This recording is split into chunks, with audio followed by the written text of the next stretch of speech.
The lineup at this year's Cannes Film Festival, certainly in competition, has been incredibly well curated. There's a really diverse selection of films that are showing. And now, ladies and gentlemen, Liberace.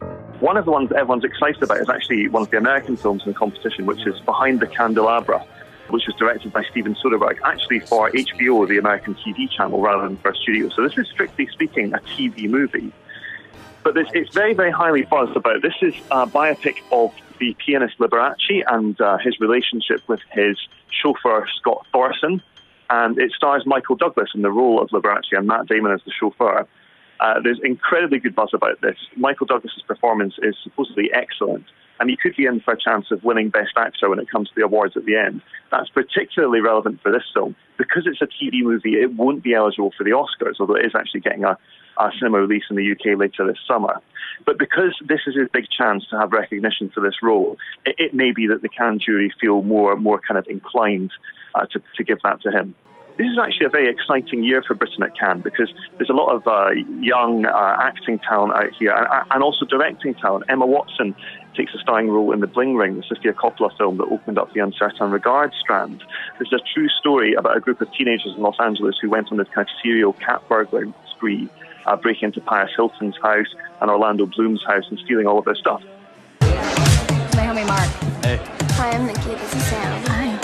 Oh my God, that's Paris Hilton. In the same way that Robert Pattinson last year in Cannes tried to distance himself from Twilight, she's now able to do that with Harry Potter. Hey, I can be the answer. Choosing the best film this early on in the festival is very difficult because, of course, nobody's seen many of the films that are screening.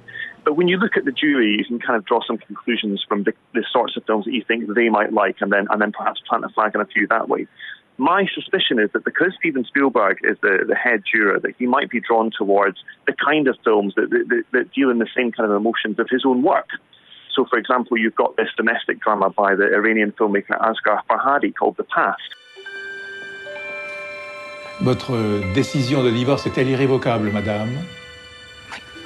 Which is actually set in France, and it involves Berenice Bejo from The Artist and Tahar Rahim from A Prophet, two incredibly wonderful actors. Now, The Past hasn't screened yet, but I do suspect that it might contain a kind of very emotionally broad domestic drama that will appeal to Spielberg's instincts.